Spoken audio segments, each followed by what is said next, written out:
T20 world cup को लेकर के अभी तक बहुत सारी कंट्रोवर्सियां चली हैं, बहुत सारी बातें हुई हैं। कभी पाकिस्तान का सपोर्ट बांग्लादेश को आ जाता है, तो कभी बांग्लादेश ये कह करके T20 वर्ल्ड कप का बहिष्कार करने की मांग करता है कि भारत में हमारे खिलाड़ियों को, हमारे जो मीडिया है या हमारे जो सपोर्टर्स उनको सुरक्षा नहीं मिलेगा।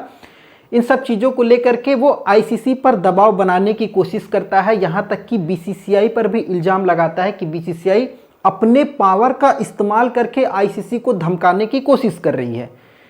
इन सब का जवाब बीसीसीआई की तरफ से तो कभी कुछ भी नहीं दिया गया। बीसीसीआई को फालतू ही इसमें घसीटने की कोशिश की गई है। लेकिन हाँ, आईसीसी ने एक तारीख जरूर दी थी और वो तारीख थी 21 जनवरी।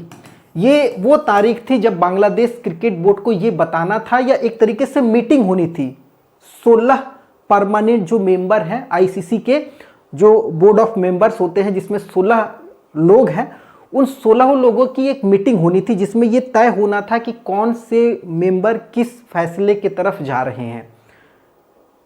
आईसीसी ने ऑप्शन दिया था कि ये हमारे ऑप्शन है, जिसमें से एक ऑप्शन ये था कि हाँ, जो भी मैच है जिस शेड्यूल के हिसाब से तय हुए हैं वो मैच उसी हिसाब से होंगे। दूसरा ऑप्शन था क्या बांग्लादेश की जो टीम है उसके सारे मैच श्रीलंका में ट्रांसफ़र करवा दिए जाए या फिर पाकिस्तान में ट्रांसफ़र करवा दिए जाए। ये ऑप्शन थे, जिसमें से जो 16 मेंबर थे उनमें से 14 मेंबर ने एक तरफा वोट किया है। एक तरफा क्या, पहले ऑप्शन पर वोट कर दिया है कि बांग्लादेश के या जो भी आईसीसी का जो भी शेड्यूल था T20 वर्ल्ड कप को लेकर के जैसा था सेम वैसा ही रहेगा।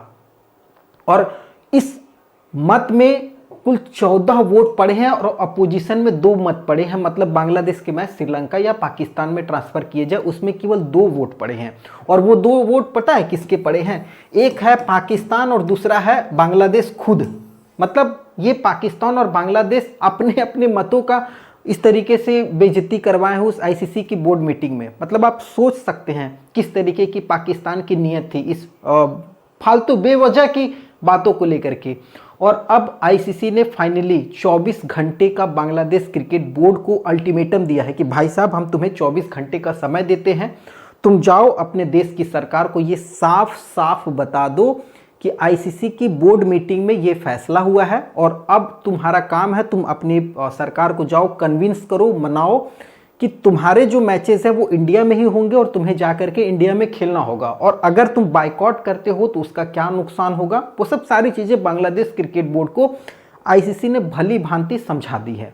अब बांग्लादेश क्रिकेट बोर्ड के पास जवाब देने के लिए केवल 24 घंटे का समय है। अब वो मीडिया में जवाब दे या फिर आईसीसी को जवाब दे, 24 घंटे में जो भी जवाब आता है या नहीं आता है, अगर बांग्लादेश बोर्ड तैयार होती है तो सारे मैच उसके वैसे ही खेले जाएंगे, और अगर तैयार नहीं होती है तो अगली जो टीम होगी स्कॉटलैंड, इसको भी मौखिक तौर पर अगर मैं कहूं, जो हमारे सूत्र हैं उसके हवाले से खबर आ रही है कि स्कॉटलैंड को भी एक तरीके से कहा जा रहा है कि भाई साहब, आप वीज़ा की तैयारी करो और आओ भारत T20 वर्ल्ड कप में पार्टिसिपेट करो। ये ऑप्शन रख दिया गया है।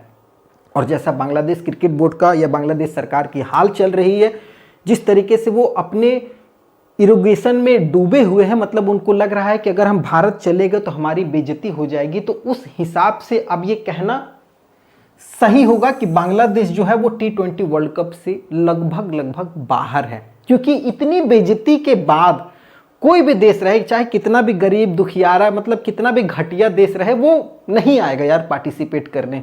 और बांग्लादेश तो इतना गया गुजरा थोड़ी है कि यार इतना बेइज्जती होने के बावजूद भी T20 वर्ल्ड कप खेलने आ जाएगा। हमें नहीं लगता बांग्लादेश क्रिकेट बोर्ड आने वाला है यहाँ पर T20 वर्ल्ड कप खेलने के लिए इंडिया में। तो अब स्कॉटलैंड जो है वो आने वाली है T20 वर्ल्ड कप का हिस्सा बनने के लिए और ये खेलने वाली है। ये बोर्ड मीटिंग के आईसीसी में फैसला हुआ है। 24 घंटे का अल्टीमेटम है, बांग्लादेश क्रिकेट बोर्ड को समय दे दिया गया है, यानी 22 जनवरी शाम तक बांग्लादेश क्रिकेट बोर्ड को आईसीसी को फाइनली ये बता देना होगा कि वो आ रही है या नहीं आ रही है।